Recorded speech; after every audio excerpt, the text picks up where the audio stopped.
To speak to independent MHA for Mount Pearl Southlands, Paul Lane. How you doing? Pete, I'm doing great. How about yourself? Not bad at all.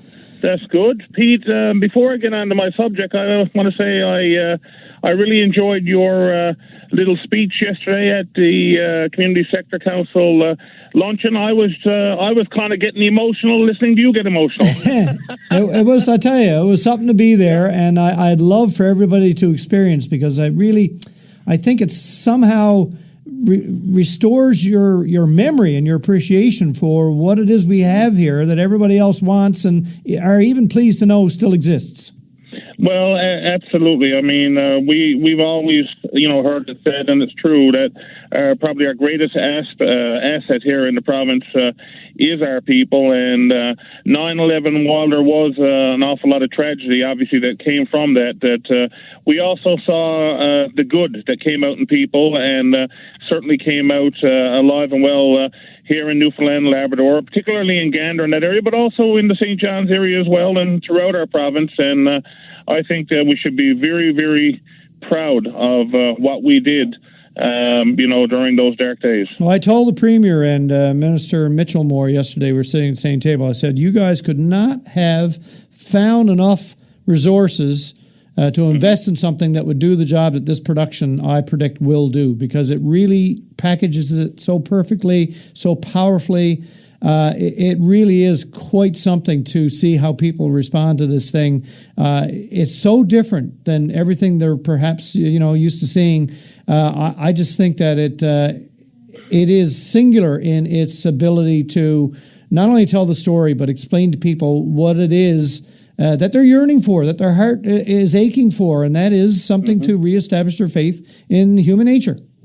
No, you're absolutely right. I certainly look forward to I'm hoping to get the opportunity to see it myself at some point in time. And I mean, yes, you're absolutely right. I think sometimes, perhaps because you live here and it's so commonplace for us, that I think sometimes we don't realize ourselves just exactly how good we have it and what, how lucky we are to live here, and sometimes it takes seeing it from somebody else's eyes to realize how good it is here. Not that we don't have all of the bad as well, but it's all, I guess, in proportion or percentage or whatever. But certainly when the need arises, we respond, and they just love to hear about, especially in circumstances like this, that it can actually come to the fore, dominate, and send people off with a whole new kind of understanding of what it is human beings are capable of. And anyway, pride doesn't really describe it. I don't know what the words are, but boy, what a feeling. And it almost should be mandatory, I think, for everybody to get that insight on exactly what the show reflects on us. Well, yeah, absolutely. And that's two...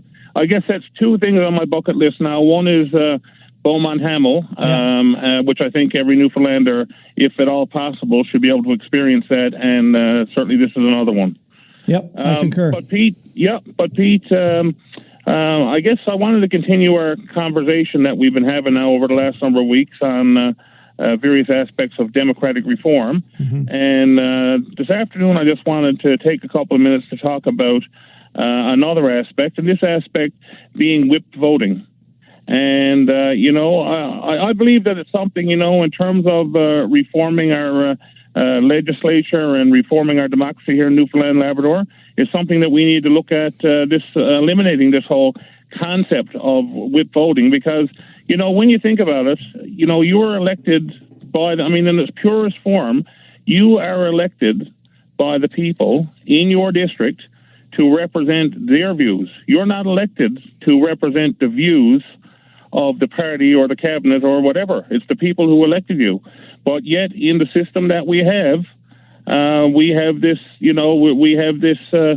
I guess, aspect of it called whip voting, where you literally have a party whip who's telling you when to vote, when to say yay, and when to say nay. And when people are up speaking, a lot of times given the speaking notes, and here's what we want you to say about this, here's what we want you to say about that, as opposed to what is it that the people who elected you want to say about this or say about that, or how do they want you to vote.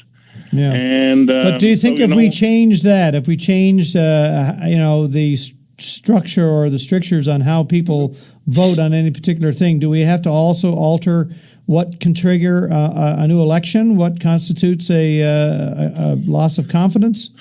Well, I mean, Pete, it's like this, and I know I've heard this argument before, but you think about it. If I go through the process, okay, and all my colleagues, go through the process of getting elected, which is not easy to do, despite what some people might think. It's very expensive, it's very timely, it's very taxing, and so on, and it's not an easy process, okay? No. And I don't think anybody over willy-nilly issues is going to want to put themselves in a situation where they're going to be triggering general elections just because you disagree on one, aspect of something or one issue or another.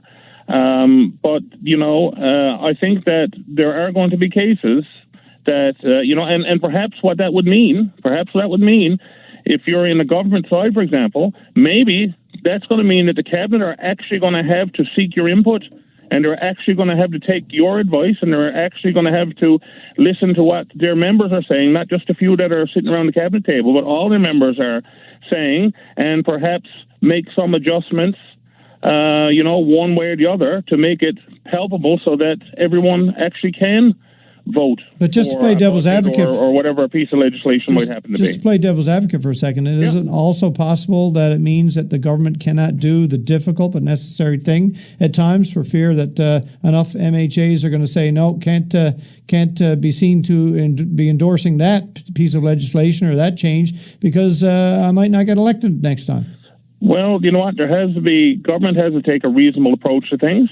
And if government actually did what it ran for in its platform, then they wouldn't have to worry about it, would they? Because they would have already gone to the people, put out there the real story of how things are, put out there what they really intend to do, and let the chips fall where they may. It's only when you go out with one platform and then you're going to do a complete 180, you're going to change what you said you were going to do, or be deceitful about what you were going to do. Now all of a sudden you run into trouble. Like if you're dealing with things in a reasonable fashion, I don't think you would have to worry about it. I mean, even this particular budget, provided the majority of the public are going to be reasonable at all times, which I guess is another debate. But in any case, wouldn't all this be solved? This is a tough game, though, Pete. And I mean, you got to be big boys and girls, and you got to be able to take it sometimes. Yeah. And sometimes you got to be able to do what's right, but you also got to have the ability to stand up for what the people are telling you. And sometimes there has to be some compromise in how things are done. I mean, I'm not against everything in this budget. We all know that there are tough measures that had to be taken and are still going to have to be taken. I'm not against it at all. I said from day one, when I, finally voted against the budget, there was only, a couple of aspects around, the levy was one, spending money and introducing full-day kindergarten while at the same time cutting existing programs, which made absolute no sense to me whatsoever, and taking a more reasonable approach on taxation and perhaps at the same time reining in some of the spending as opposed to just simply taking the intellectually lazy way out and just tax everyone to death to the nth degree. But if we could have reached a reasonable compromise, perhaps I would still be sitting with the government today. But, the bottom line is that the system that we have is set up is that when you form the government, you do what you're going to do. You got a small group in the cabinet. They call all the shots. And the rest of the MHAs not in the cabinet are expected to act like puppets, sheep, whatever you want to call it. And that's the system we have, and that system does not work for the people. But isn't whip voting another thing that would be resolved if we just could somehow manage to get away from the party system? Absolutely, absolutely. And as we continue on, because I have a number of other reforms I'd like to discuss, as the weeks go by. But yes, I guess at the end of the day, I think that there's a better system out there that we eliminate the party system altogether. It's actually working in the Northern Territories now. They have such systems in place. People run as individuals. They don't run for parties. They get elected as individuals, and then they form a cabinet and a government amongst themselves, so to speak. Right. And that's what they're doing there. And people are, responsible as a member representing the people. They are not representing a party at all. And the system seems to be working quite well for them. So these are things we need to explore, because we know that the system that we currently have in place is all about towing the party line. And that might work for the party. It might work for the cabinet.